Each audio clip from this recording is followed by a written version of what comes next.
Bismillahirrahmanirrahim. Assalamualaikum warahmatullahi wabarakatuh. Ismahuli ana Sultan Rawasi an ubayyinu amamakum liulkiyal maqalah au al-as'ilah anil fonologiyah.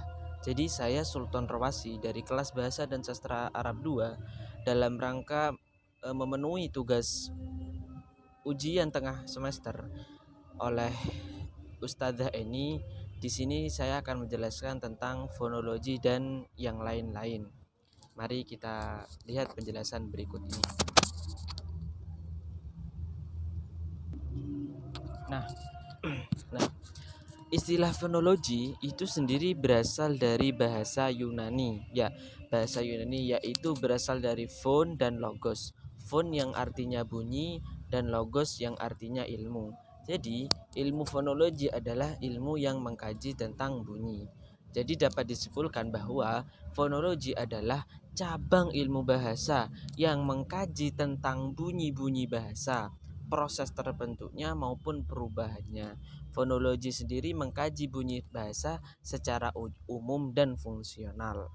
Begitu. Nah, objek kajian dari fonologi itu ada dua macam, yaitu yang pertama yaitu bunyi bahasa, yaitu fon yang kita kenal sebagai fonetik, dan yang kedua mengkaji tentang fonem yang disebut tata fonem atau fonemi.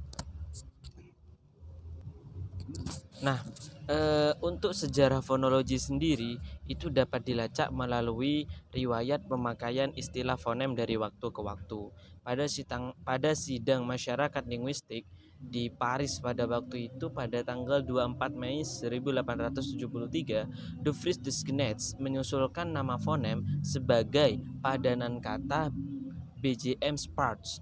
Ferdinand de Saussure dalam bukunya yang berjudul Mémoires sur le système primitif des voyelles tentang sistem awal vokal bahasa Indo-Eropa yang terbit pada tahun 1878 mendefinisikan fonem sebagai prototip unik dan hipetotik yang berasal dari bermacam bunyi-bunyi dalam bahasa anggotanya itu sendiri. Nah, sejarah fonologi dalam video ini akan lebih menghususkan membahas mengenai istilah fonem. Gambaran mengenai perkembangan fonologi dari waktu-waktu diantaranya adalah sebagai berikut. Nah, ada beberapa aliran yang membahas tentang sejarah fonologi. Yang pertama yaitu aliran Kazan. Nah, dengan tokohnya yang bernama Mikolaj Kraswecki. Aliran ini mendefinisikan fonem sebagai satuan fonetis tak terbagi yang tidak sama dengan antropofonik yang merupakan kekhasan tiap individu.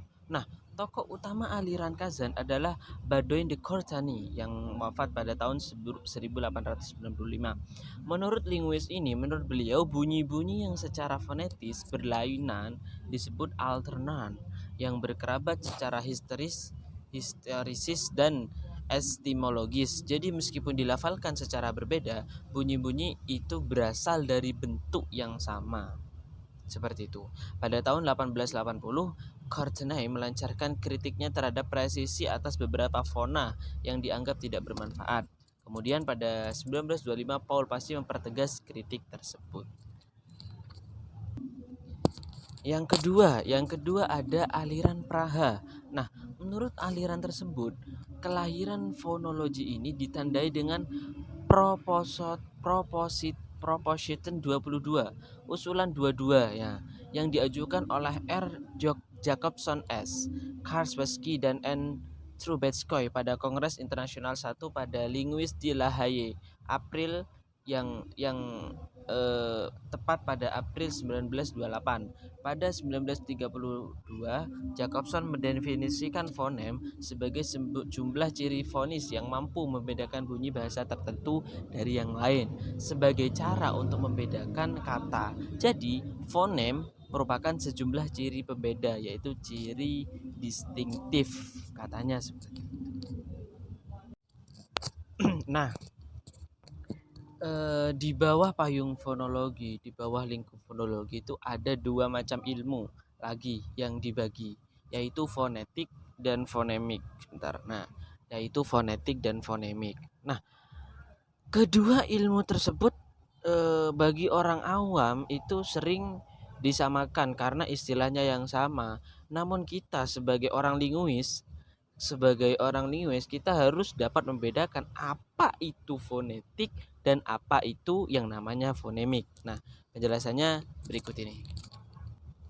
Ya, fonetik adalah ilmu yang mempelajari tentang produksi bahasa, asal muasal bahasa yang berasal dari teori fisika yang mendeskripsikan bahwa bunyi berasal dari getaran-getaran yang timbul akibat adanya benda yang bergetar yang menggetarkan udara di sekelilingnya. Oleh karenanya, bunyi bahasa juga merupakan bunyi. Bunyi bahasa tentunya diciptakan dari adanya getaran suatu benda yang menyebabkan udara ikut bergetar.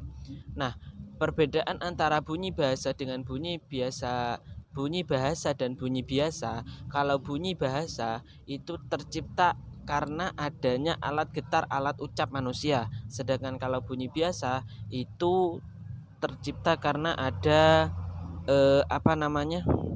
getaran dari benda-benda yang lain. Itu kalau fonetik. Kalau fonemik, mari kita simak berikut ini. Nah, sedangkan fonemik sendiri adalah ilmu yang membahas tentang fungsi bunyi bahasa sebagai pembeda makna. Pada dasarnya, setiap kata atau kalimat yang diucapkan manusia itu berupa runtutan bunyi bahasa yang disebabkan oleh fonetik tadi, yang ilmu yang awal tadi. Nah, dari ilmu fonetik lahirlah fonemik, yaitu pembeda makna yang diucapkan oleh manusia. Pengubahan suatu bunyi dalam deretan itu dapat mengakibatkan perubahan makna. Misalnya, ada contoh babi. Babi itu artinya hewan berkaki 4. Namun kalau papi itu adalah sebutan lain dari ayah. Nah, itu sama-sama huruf konsonan A sama I. Akan tetapi awalan katanya itu berbeda. B dengan garis di atas dan P dengan garisnya di bawah. Nah, itu berbeda. Nah, di sini fungsi fonemik yaitu pembeda suatu makna. Seperti itu. Ya, mungkin itu saja yang dapat saya sampaikan. Kurang lebihnya mohon maaf. Apabila terdapat kesalahan, itu berasal dari diri saya sendiri, dan apabila terdapat kebenaran, selain itu adalah murni dari Allah. Wabillahi taufik wal hidayah. Assalamualaikum warahmatullahi wabarakatuh. Kalau ada pertanyaan atau kritik silakan komentar di bawah ini, oke? Jangan lupa like, subscribe, dan komen. Terima kasih.